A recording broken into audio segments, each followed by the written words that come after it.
everyone, I am Sujata and welcome back to my channel Study with Sujata Upadhyay. तो बच्चों, आज मैं आप लोग को बताऊंगी कि ट्रॉपिक ऑफ कैंसर, ठीक है, ट्रॉपिक ऑफ कैंसर कितने स्टेट से होकर गुजरती है और कहाँ पे कौन कौन सा लैंग्वेज यानी भाषा बोला जाता है, यही आज मैं इस वीडियो में बताऊंगी। तो चैनल पे नए हैं तो प्लीज़ चैनल को सब्सक्राइब करना मत भूलिएगा और पसंद आए तो लाइक कमेंट भी ज़रूर करिएगा। तो देखिए, हम लोग पहले ये भारत का मैप है, ठीक है, ये भारत का पूरा मैप है। तो आपको पता ही होगा कि कितने स्टेट हैं यानी कितने राज्य हैं और कितने केंद्र शासित प्रदेश हैं। तो देखिए 28 जो हैं ये राज्य हैं, ठीक है, 28 राज्य हैं और 8, ठीक है, 8 केंद्र शासित प्रदेश हैं इस टाइम, ठीक है, इस टाइम याद रखिएगा। 8 केंद्र शासित प्रदेश हैं और 28 राज्य हैं, ठीक है।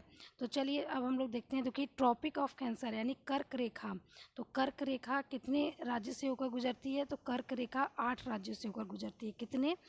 8 राज्यों से होकर गुजरती है। तो कौन कौन से वो हैं राज्य, तो देखते हैं। तो देखिए, पहले कर्क रेखा कहाँ से स्टार्ट होती है? गुजरात से स्टार्ट होती है। तो यहाँ से कर्क रेखा जाएगी। तो पहला गुजरात है और राजस्थान में थोड़ा सा ही टच होती है, ठीक है, राजस्थान में थोड़ा सा टच होती है। उसके बाद मध्य प्रदेश से होते हुए छत्तीसगढ़, ठीक है, यहाँ छत्तीसगढ़ से भी टच होते हुए जाएगी। क्योंकि फिर से इसको ड्रॉ करते हैं। तो देखिए यहाँ गुजरात से होते हुए, ठीक है, और थोड़ा सा राजस्थान में जाएगी, थोड़ा सा राजस्थान से टच होगी।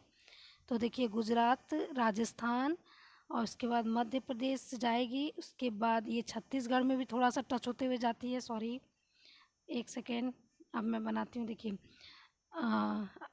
गुजरात से होते हुए ये गुजरात में जाएगी, राजस्थान से होते हुए जाएगी, मध्य प्रदेश, फिर उसके बाद छत्तीसगढ़, फिर झारखंड, फिर पश्चिम बंगाल, फिर उसके बाद पश्चिम बंगाल के बाद त्रिपुरा, त्रिपुरा के बाद मिजोरम। तो यही 8 राज्य हैं जिससे कर्क रेखा होकर जाती है, ठीक है, यही 8 राज्य हैं जिससे कर्क रेखा होकर जाती है।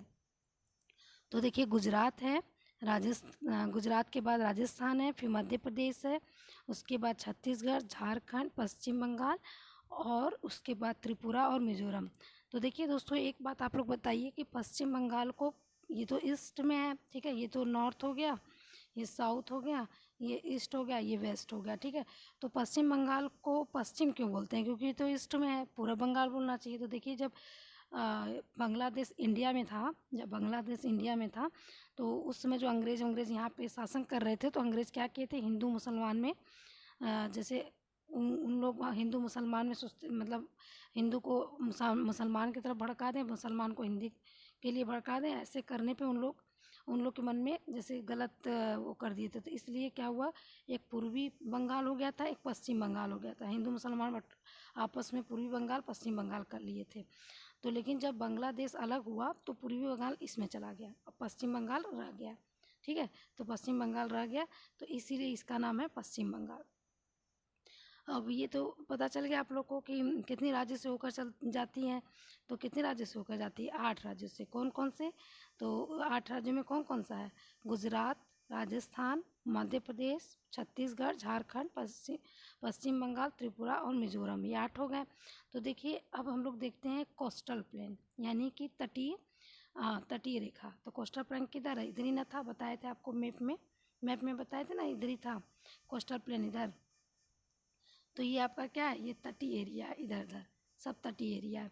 तो तटीय एरिया में सब कौन कौन सा है ये भी देख लेते हैं। तो तटीय एरिया में कौन कौन सा है इसको देखते हैं हम लोग अब।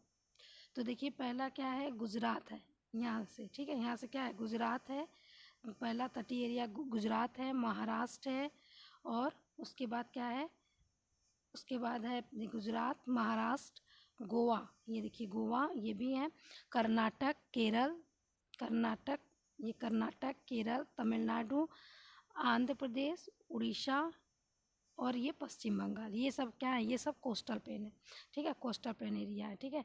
तो इसके बाद देख लेते हैं। तो देखिए सबसे ज़्यादा समुद्र होता है ना, क्वेश्चन आता है, सबसे ज़्यादा तटीय क्षेत्र वाला राज्य कौन सा है? तो गुजरात है और सबसे कम गोवा है, ठीक है, सबसे कम क्या है? गोवा है और सबसे ज़्यादा गुजरात है। तो देखिए ये आपका हो गया तटीय क्षेत्र।